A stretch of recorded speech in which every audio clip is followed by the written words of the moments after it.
Selamünaleyküm. Kalos Andomosikan. Kur'an'ın hükmüne uyduk. Bu durumda çok kan dökülecek. Sizin kanınız. Assalamualaikum warahmatullahi wabarakatuh. Halo para pecinta alur film, dimanapun kalian berada. Apa kabar kalian? Semoga selalu dalam keadaan sehat ya, amin. Sebelum menonton, jangan tolong dukungannya ya. Klik subscribe, gratis kok.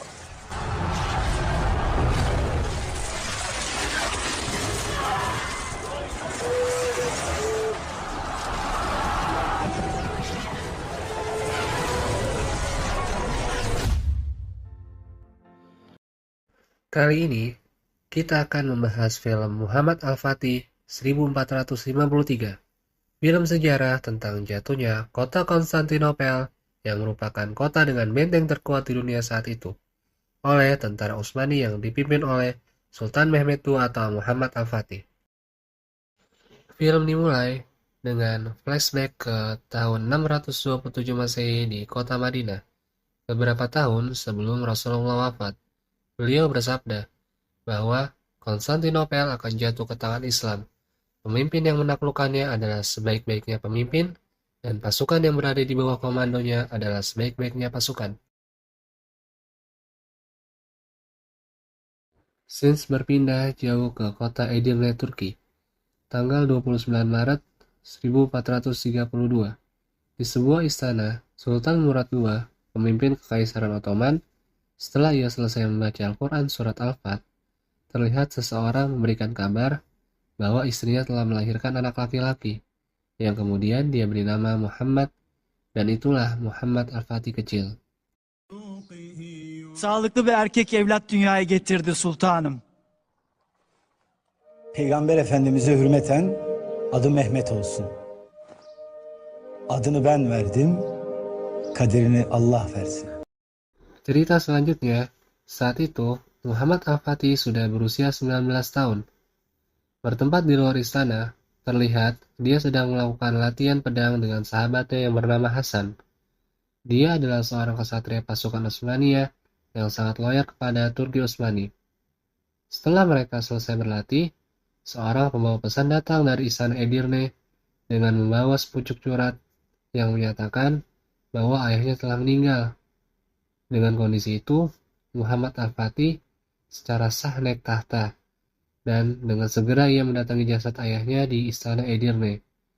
Muhammad Al-Fatih bersumpah bahwa beliau akan melanjutkan cita-cita ayahnya untuk menaklukkan kota Konstantinopel.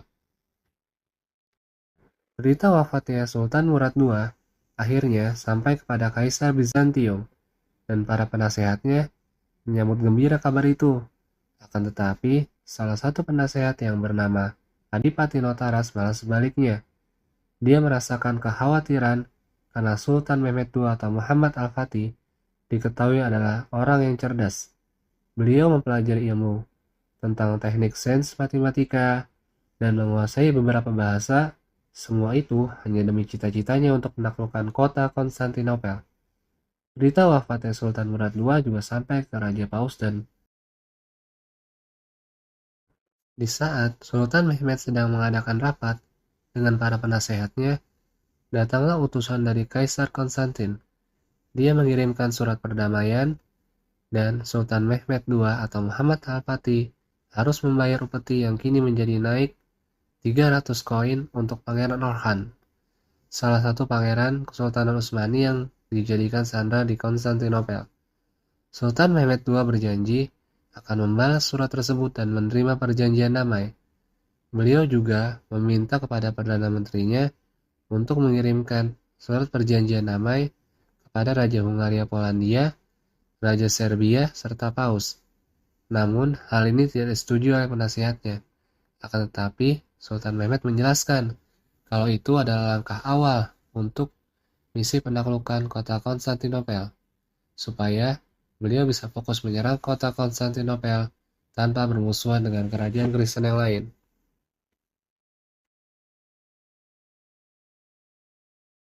Pada suatu malam, Sultan Mehmed bermimpi bertemu dengan Syekh Utsman, yaitu kakek moyangnya sendiri.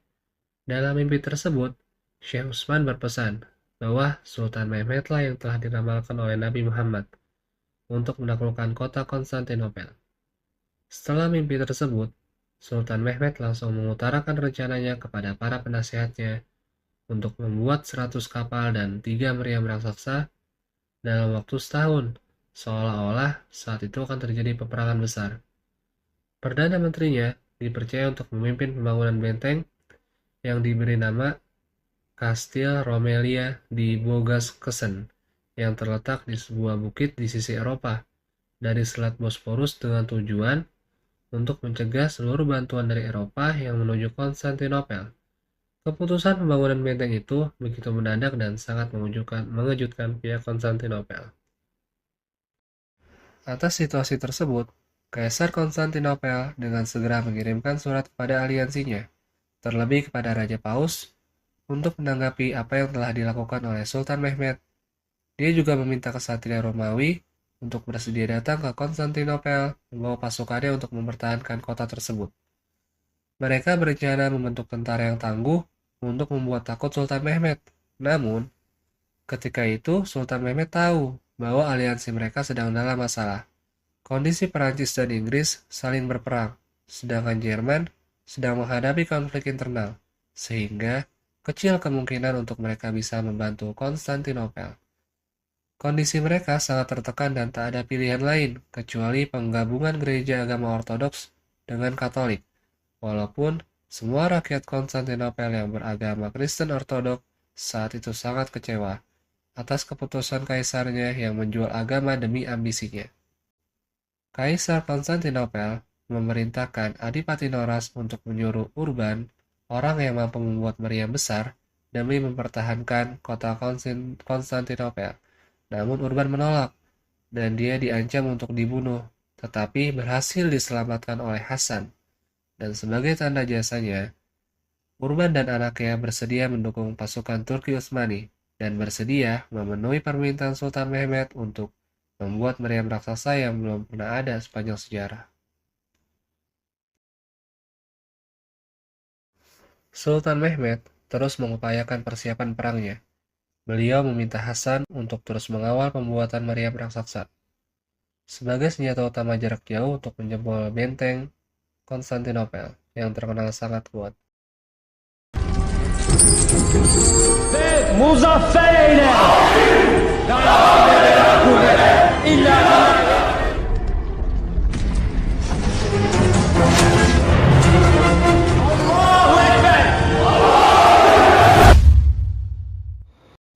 Dengan cerdiknya, Sultan Mehmet segera mengatur strategi perang, termasuk dengan mengirimkan hadiah kepada Kaisar Hungaria dan kerajaan Kristen yang berdekatan dengan Konstantinopel, demi perjanjian damai dengan tujuan supaya tidak ikut campur dan bersekutu dengan Konstantinopel.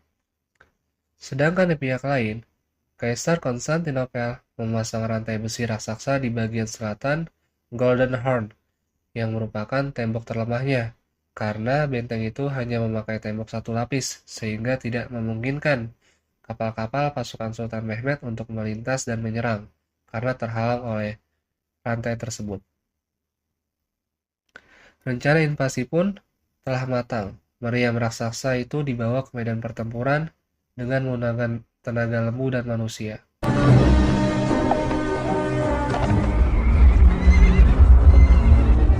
Allahu Ekber!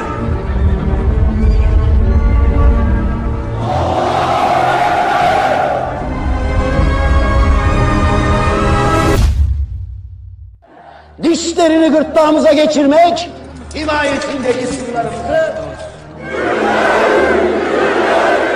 yüreği iman dolu halkım, Tanrı bizimledir. Pigi kapısı sende Nikola Mozanigo. Kreska kapısı. Sarayından Eğri Kapı'ya doğru konuşlandır. Emredersiniz sultanım. Komutan Kontarini. Birliklerine burada olacaksın. Emredersiniz Yüce İmparator. Süleyman Paşa, donanmamızın Haliç'e girmesi şart. Bulgarya kapısı. Germanyalı John. Emredersiniz. Sen Galata sırtlarını tutacaksın. Emredersiniz sultanım. Şövalye Justinian. Emredin efendim. Hasan, sen usta askerlerimin başında olacaksın. O kapıdan tek bir Türk'ün geçmesine izin... Pada hari Jumat, 6 April 1453 Masehi, Dengan membawa 250.000 prajurit, Sultan Mehmed beserta pasukan tiba di depan benteng Konstantinopel. Sebelum melakukan penyerangan, Sultan Mehmed memberikan pilihan kepada Kaisar Konstantin. Dengan angkuhnya, Kaisar Konstantinopel memilih untuk berperang, hingga peperangan pun tak dapat terhindarkan. Bu durumda çok kan dökülecek. Sizin kanınız. Biz yarım kalanı tam etmeye geldik. Pelontar batu mulai dikerahkan, dan pada hari itu, Balisia, si meriam besar buatan Urban untuk pertama kalinya digunakan dalam sejarah, dan berhasil membuat celah tembok pada benteng Konstantinopel. Walau belum membuahkan hasil yang maksimal, karena meriam itu hanya bisa ditembakkan jika dalam keadaan dingin, membuatnya hanya bisa menembak antara 5-7 kali dalam sehari, sehingga celah tersebut berhasil ditutup kembali oleh pasukan Konstantinopel.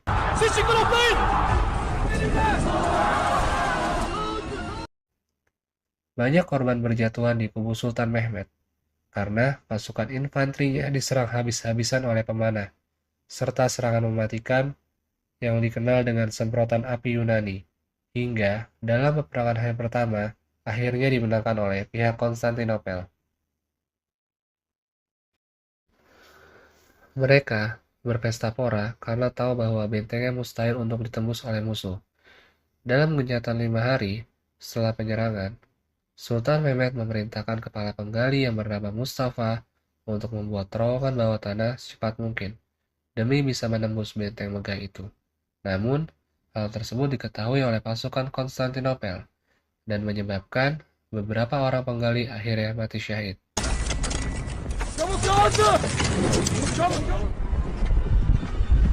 Buldular bizi. Daha hızlı kazın. Boşuna ölmüş olmayacağız.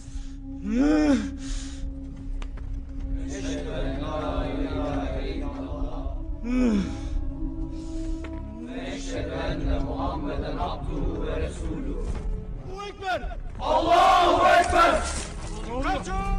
Allahu Ekber.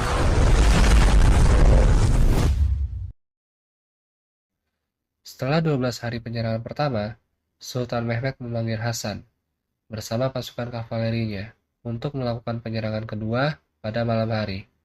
Namun, serangan ini juga gagal karena mereka harus berhadapan dengan pasukan Justiani, Kaisar Romawi di garis depan.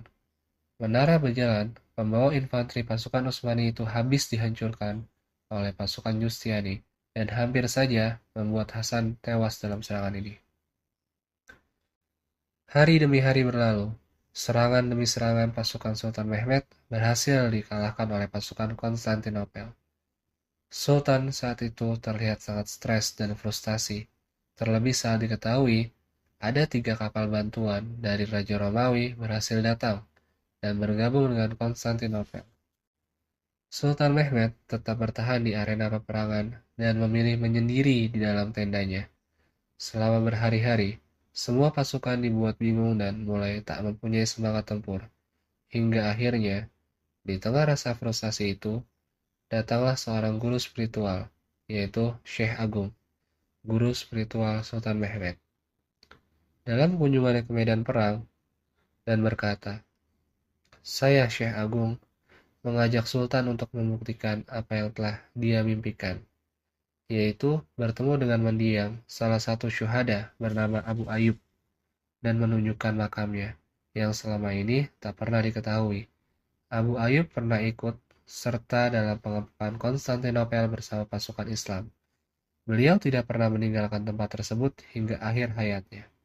Syekh Agung juga telah meminta petunjuk dan mendapatkan bahwa dalam penyerangan kali ini dia melihat kemenangan. Beliau juga berpesan kepada Sultan Mehmed agar tidak menyerah, karena apabila Sultan Mehmed tidak melakukannya sekarang, beliau tidak akan pernah bisa melakukannya lagi. Setelah pertemuan spiritual itu, Sultan Mehmed terus berzikir untuk menenangkan hatinya. Lalu, seketika, beliau menemukan strategi yang sangat luar biasa, yaitu memindahkan pasukan kapalnya melalui jalan darat, melalui pegunungan dan hutan, untuk bisa sampai ke Teluk Golden Horn, tempat terlemah Konstantinopel, yang saat ini mustahil untuk dilewati karena ada rantai besi. Strategi tersebut tak pernah terfikirkan sebelumnya oleh Kaisar Konstantinopel sehingga membuat mereka panik. Pagi harinya, Sultan Mehmed melakukan sholat berjamaah dengan semua pasukannya yang dipimpin sendiri oleh beliau. Sultan juga memberikan semangat kepada pasukannya agar tetap semangat dalam berperang. Perang pun dimulai dengan ledakan bawah tanah yang menghancurkan fondasi benteng Konstantinopel, disusul dengan serangan meriam besar yang berhasil menjebol tembok benteng Konstantinopel, sehingga pasukan berkuda dan infanteri Turki Utsmani bisa masuk ke dalam kota Konstantinopel.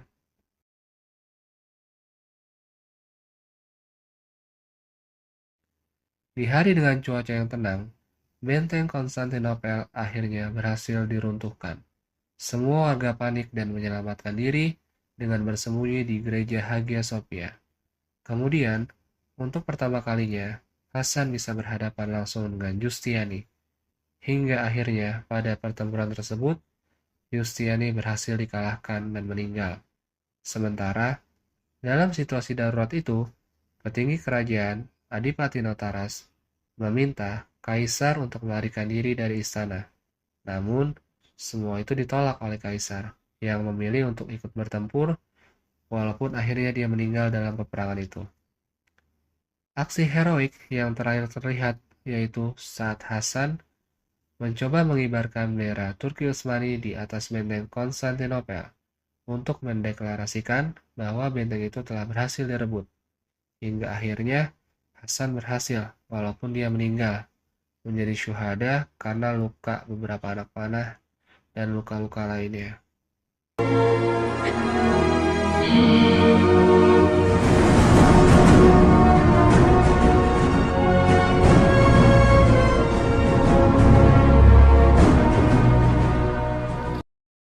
Akhirnya, Sultan Mehmed bersama pasukannya berhasil merebut benteng Konstantinopel yang telah lama dikuasai oleh Bizantium.